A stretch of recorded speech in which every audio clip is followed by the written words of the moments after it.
dia a todos os irmãos, aqueles que eu ainda não cumprimentei, cumprimento novamente. Irmãos, vamos ao texto desta manhã. O texto desta manhã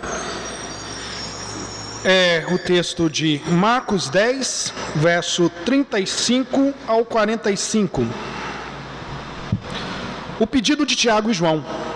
Nisso, Tiago e João, filhos de Zebedeu, aproximaram-se dele e disseram: Mestre, queremos que nos faça o que vamos lhe pedir. O que vocês querem que eu lhes faça? Perguntou eles. Eles responderam: Permite-me que, na tua glória, nos assentemos um à tua direita e outro à tua esquerda. Disse-lhe Jesus: Vocês não sabem o que estão pedindo. Podem vocês beber o cálice que estou bebendo, ou ser batizados com o batismo que estou sendo batizado? Podemos, responderam eles. Jesus lhes disse: Vocês beberão o cálice que estou bebendo, e serão batizados com o batismo que estou sendo batizado. Mas o assentar à minha direita ou à minha esquerda não cabe a mim conceder. Esses lugares pertencem àqueles para que foram preparados. Quando os outros 10 ouviram essas coisas, ficaram indignados com Tiago e João. Jesus os chamou e lhes disse: Vocês sabem que aqueles que são considerados governantes das nações as dominam, e as pessoas importantes exercem poder sobre elas. Não será assim entre vocês.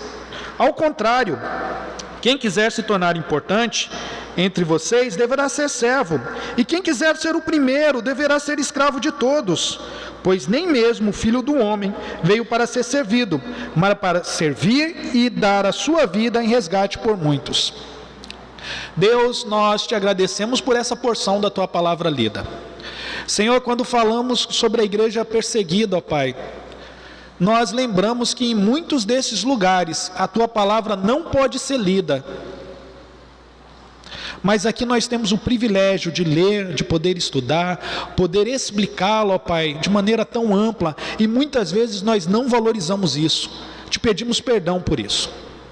Senhor, que nesta hora eu suma, que o Jonatas desapareça, mas o teu Santo Espírito possa agir no meio da tua igreja, possa nos trazer o recado ao qual o Senhor quis que escutássemos nessa manhã. Deus, nós te pedimos que o seu nome seja glorificado e a tua igreja seja edificada. Em nome de Jesus. Amém.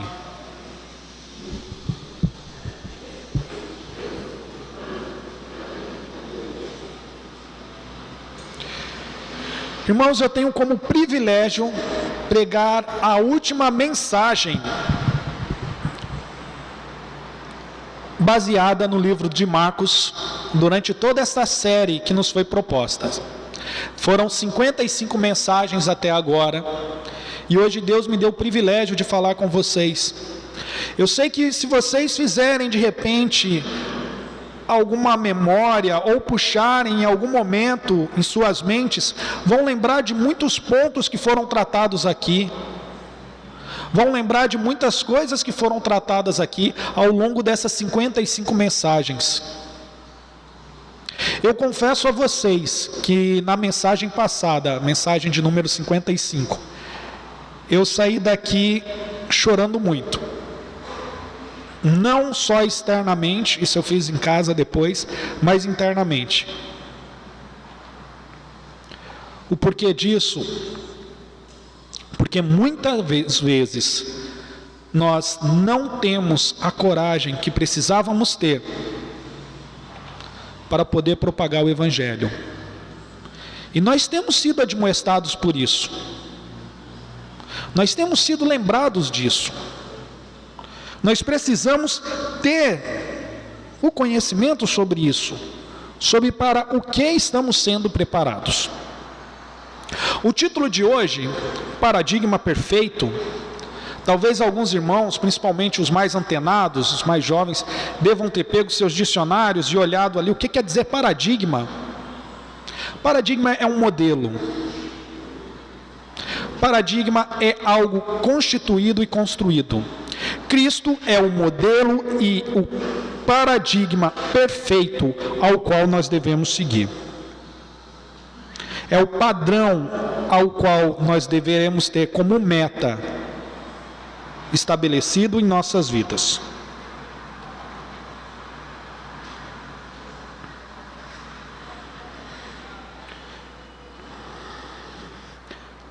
O reino vem sendo anunciado a todos nós.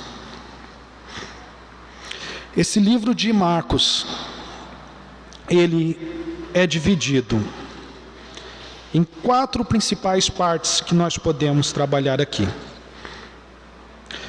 Primeiro, nos é anunciada a chegada do reino. Posterior a isso, os milagres de Jesus estão sendo operados. E os seus ensinos paralelos a esses milagres. Os discípulos são treinados até a sua entrada em Jerusalém e sua ascensão aos céus. Quando eu paro e começo a pensar sobre todo esse treinamento que foi dado aos discípulos e que nós recebemos também aqui nas últimas 55 pregações, me vem à mente uma cena que é uma forja. Nós fomos colocados dentro do fogo, estamos recebendo marteladas ali, para que possamos ser forjados da maneira correta e utilizados. Há pouco tempo atrás, o pastor Estênio colocou no grupo da igreja uma poesia, cujo ao qual eu peço aos irmãos que leiam novamente aquela poesia e entendam o sentido dela, da diferença entre ser forjado da maneira correta e ser apenas colocado em algum local. Os discípulos foram forjados da maneira correta. E nós também estamos sendo forjados diariamente. Será que nós, é uma pergunta que eu tenho me feito ultimamente, será que nós só estamos vendo com os nossos olhos ou estamos gravando também? Faço essa pergunta pelo seguinte: os nossos olhos enxergam, entretanto as informações são recebidas no nosso coração. Os nossos olhos estão olhando a toda volta, entretanto a informação é guardada dentro do nosso coração. Será que temos feito isso? Guardado as informações que precisamos? Sem dúvida, irmãos, ao fazer algumas pesquisas, ao estar escrevendo o sermão para hoje, e paralelo a ele eu estou fazendo o meu TCC do último período do seminário, e eu parei em dado ponto e comecei a pensar sobre uma teoria que foi feita pelo psicólogo Dan Keeley. Esse psicólogo desenvolveu uma teoria da síndrome de Peter Pan. O que era este personagem? Era um personagem que ele vivia na terra do nunca, e ele nunca queria crescer. Ele queria ser eternamente uma criança. Ele queria eternamente agir como uma criança. Ele não queria responsabilidades para si. Entretanto, ele queria desfrutar de todo o reino da terra do nunca. Ele liderava um grupo dos garotos perdidos. Ele tinha ao lado deles boas pessoas. Entretanto, ele não conseguia crescer. Qual o motivo que ele não conseguia crescer? Por ele mesmo.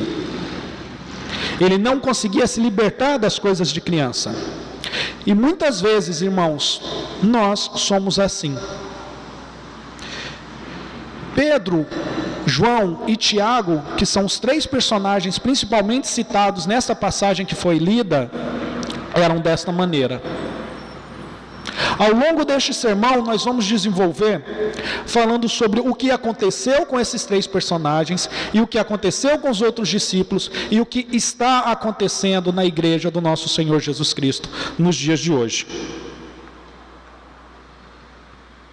Anunciar as boas novas do Evangelho requer uma renúncia, e isso faz-nos ter uma resposta totalmente diferente das outras religiões as quais conhecemos.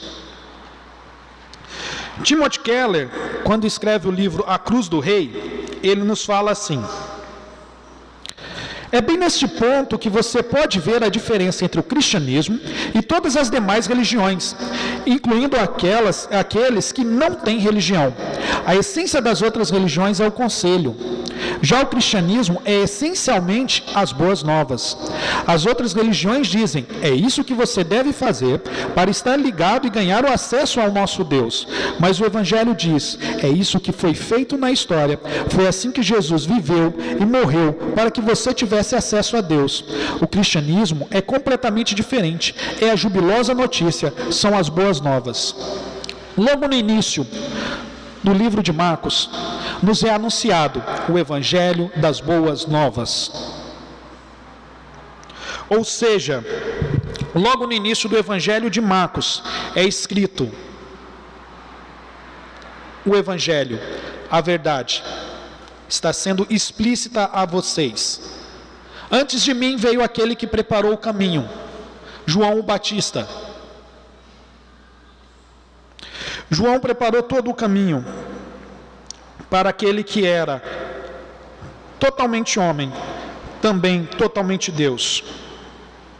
Uma diferença grande que o livro de Marcos tem dos outros livros, dos outros evangelhos, que se vocês pararem para prestar atenção, no evangelho de Marcos não temos a genealogia de Jesus.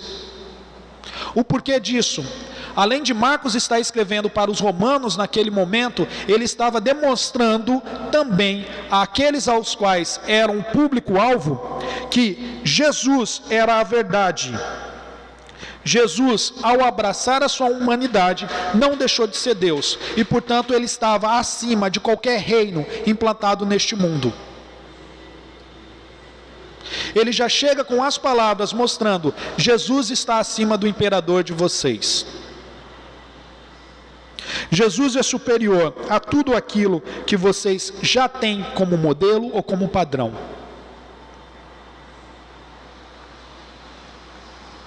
João mostra o início.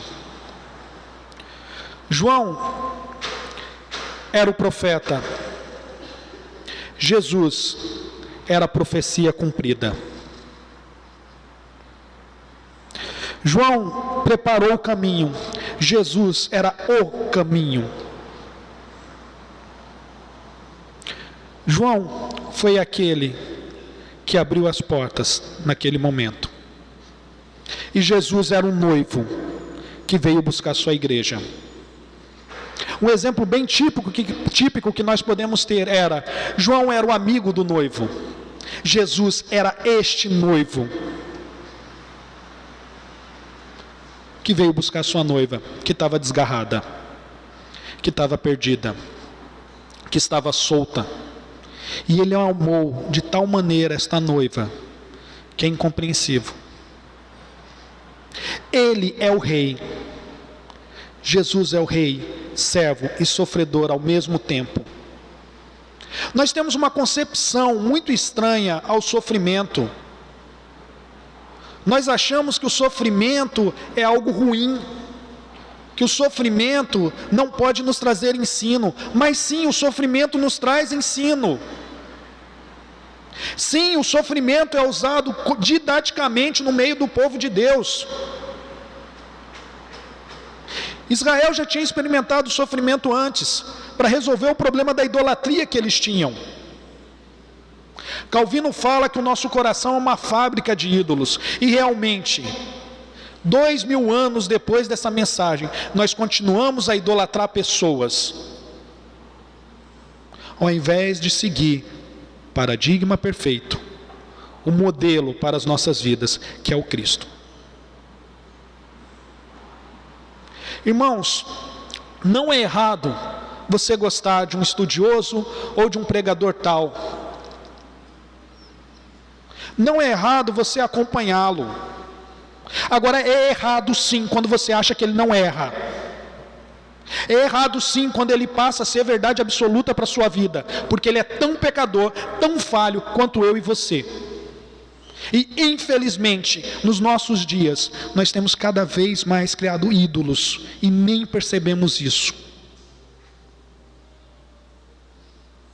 Cada vez mais nós olhamos para pessoas simples, humanos, fracos, debilitados, e achamos: este é o nosso Messias. Fundamos as nossas ideologias de maneira falha. Aonde está o Evangelho nisso?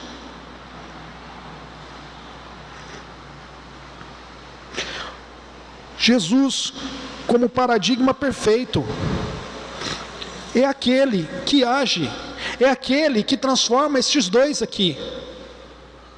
Essa história que nós vemos, a qual eu decidi utilizar como base para hoje, para o sermão de hoje, mostra que até o momento, aqueles dois filhos de Zebedeu, os filhos do trovão, chegaram até Jesus para quê? Para que Jesus assinasse uma promissória para eles, falando: olha, a partir de agora, tá, Jesus, eu vou te servir, mas eu quero o teu reino, mas eu quero ser grande, mas eu quero ser tão bom quanto você. Hipócritas, pessoas de dura serviço, pessoas que não tinham entendido ainda que até aquele momento. E os outros se indignaram.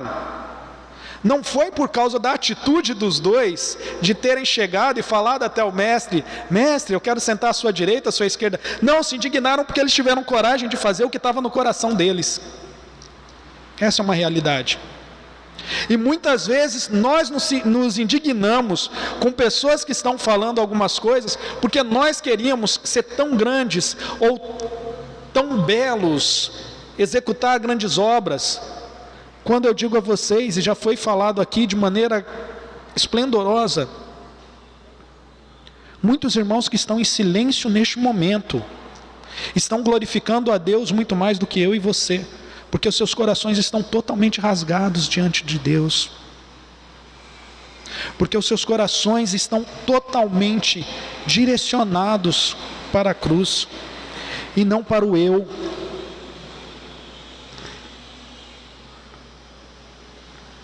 Este mesmo Pedro, que neste momento aqui estava revoltado pela atitude dos seus amigos, Tiago e João, foi o Pedro que depois lá no monte viu a transfiguração, viu o nosso mestre demonstrar que estava acima da lei e dos profetas. Viu o mestre, como eu falei anteriormente, demonstrar que ele era o cumprimento da profecia e ele havia cumprido a lei. Ainda assim, este Pedro teve medo. Ainda assim, este Pedro, mais à frente, negou a Jesus. Ainda assim, este Pedro, na hora que foi testado, naquele momento, ele fraquejou. Pedro fraquejou, porque teve autoconfiança. Pedro fraquejou, porque se achou suficiente naquele momento, quando ele não era.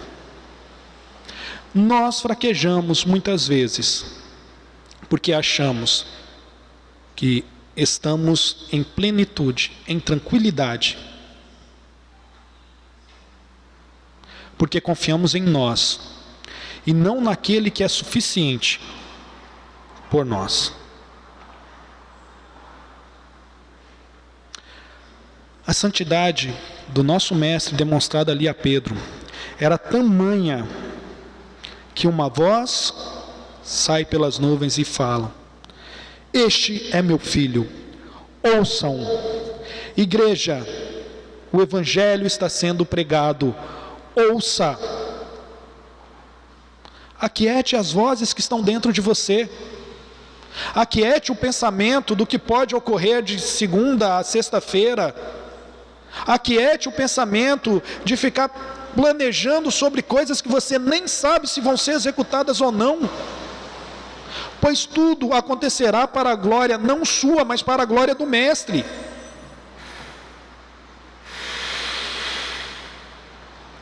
Enquanto nós nos acharmos suficientes,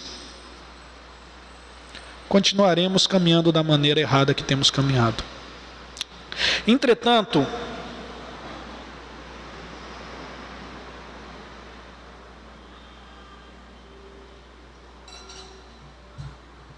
este mesmo evangelho, ao qual nós vemos todos esses exemplos, vemos aqui o problema de Tiago e João, depois o problema de Pedro, é o evangelho da ação.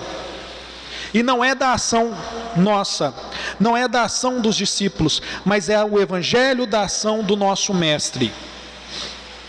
O nosso mestre, ao entrar no templo, vendo que os homens não eram capazes de destruir aquele sistema que estava ocorrendo dentro do templo, de roubos, aquele sistema onde estavam denegrindo a imagem da casa de Deus, ele foi e fez a limpeza. Somente ele é capaz para nos libertar do pecado,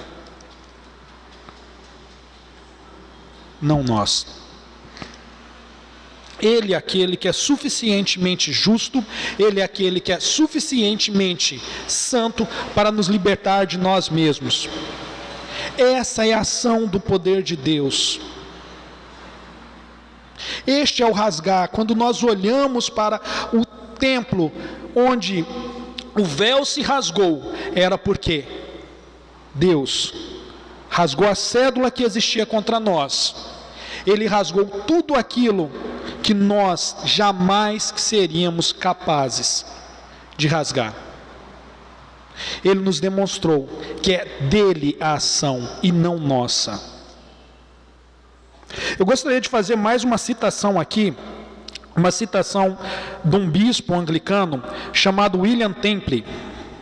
William Temple certa vez fez a seguinte citação: não adianta me darem uma peça como Hamlet ou Lear e me mandarem escrever algo semelhante. Shakespeare era capaz, eu não. Também não me adianta me mostrar uma vida como a de Jesus e me mandarem viver de igual modo. Jesus era capaz. Infelizmente, eu não. Porém, se o gênio de Shakespeare puder entrar e viver em mim, então eu seria capaz de escrever peças como a deles. E se Cristo, com o seu Santo Espírito, puder entrar e habitar em mim, então eu serei capaz de viver uma vida como a de Jesus. Se Cristo habitar em sua vida, você será capaz de viver como ele viveu. E somente os eleitos têm a predisposição a fazerem isso. Questionem-se, irmãos. Parem neste momento e questionem-se. Vejam se realmente nós temos vivido como eleitos de Deus. A obra está sendo executada. Ele é o modelo, ele é o padrão. Ele é aquele que construiu a sua igreja. Somente através dele nós poderemos viver a plenitude do seu evangelho. Não através das nossas ações, pois as nossas ações não passam de trapos de imundícia. Ele é o paradigma perfeito. Ele preparou aqueles homens. Ele caminhou com aqueles homens. Ele demonstrou toda a sua ação àqueles homens, a ponto de se entregar na cruz e ser abandonado naquele momento, por causa de mim, por causa de você. Ele viveu um momento de dor. Ele viveu um momento cujo qual as trevas estavam ali. Ele viveu um momento muito caro. Falar sobre a crucificação e não se emocionar é muito difícil para mim.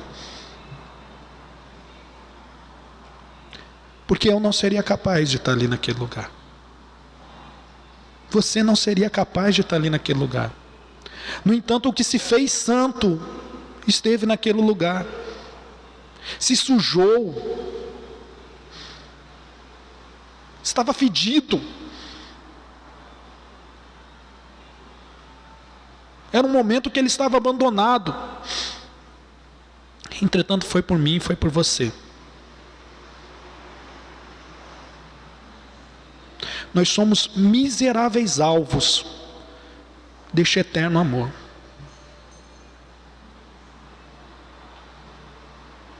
Repito, somos miseráveis alvos dessa flecha santa de bondade,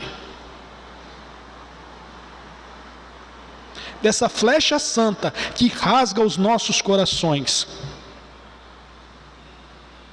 E somente ao sermos rasgados, jogados ao chão, não por nossas ações, mas por Ele, é que podemos proclamar o seu Evangelho.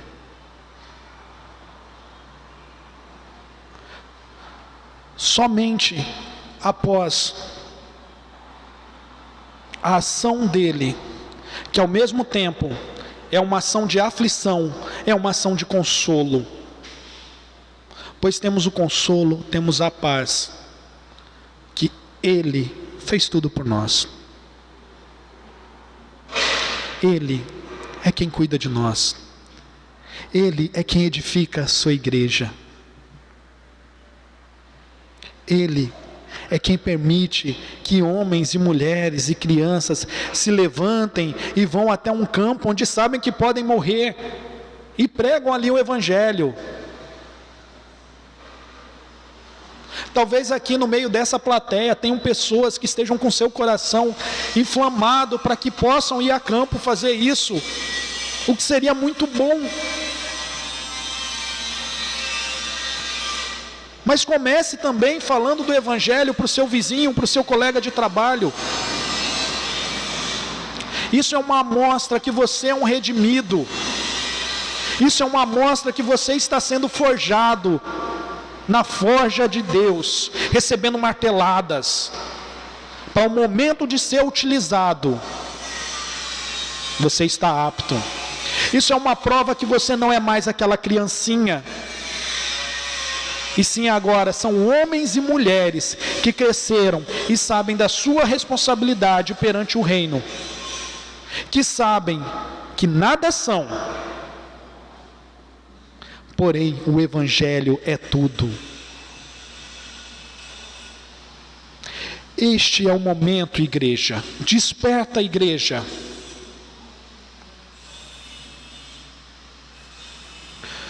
O Evangelho está centralizado na pessoa de Jesus. O conteúdo do Evangelho é somente Jesus. É sua obra, é a sua vida, a sua morte, sua ressurreição, o governo e a sua vinda. E peço para que essa vinda seja breve, para que possamos estar lá na glória o tempo inteiro, cantando, louvando, glorificando o seu nome. Que hoje possa ser o último dia de nossas vidas e possamos subir aos céus, pois lá não haverá mais dor, lá não haverá mais corrupção, lá não haverá mais pandemia, mas o principal, lá não haverá mais o Jonatas cheio dos seus pecados. Lá não haverá o Jonatas que muitas vezes é dissimulado, que muitas vezes mente, que muitas vezes não faz o seu trabalho da maneira que deveria fazer, que muitas vezes não age como um bom marido nem como um bom pai.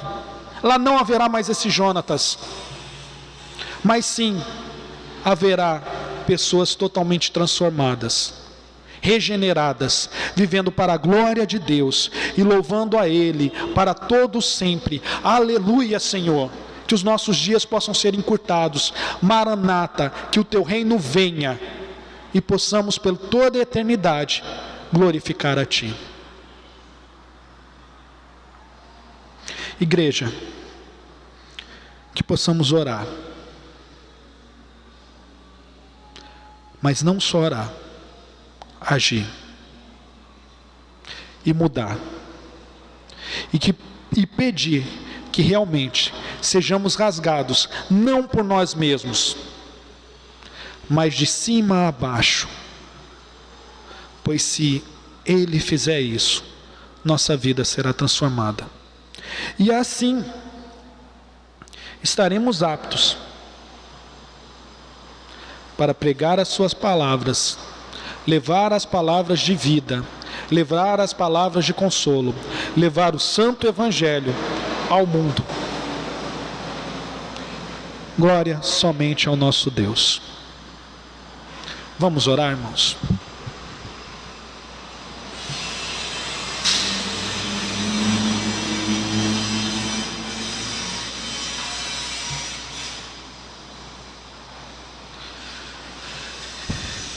Eterno Deus, bondoso Pai,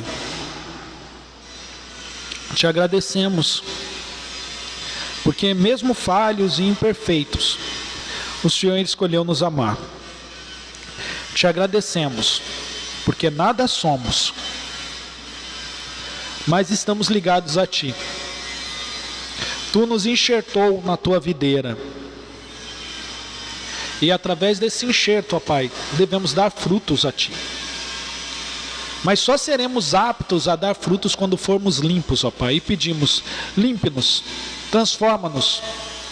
Faz-nos, ó Pai, de verdade, pessoas que sejam ligadas totalmente a Ti, a ponto que Tu seja visto em todas as nossas ações, para que possamos agir realmente como eleitos de Deus. Nós Te agradecemos, em nome de Jesus, Senhor. Amém.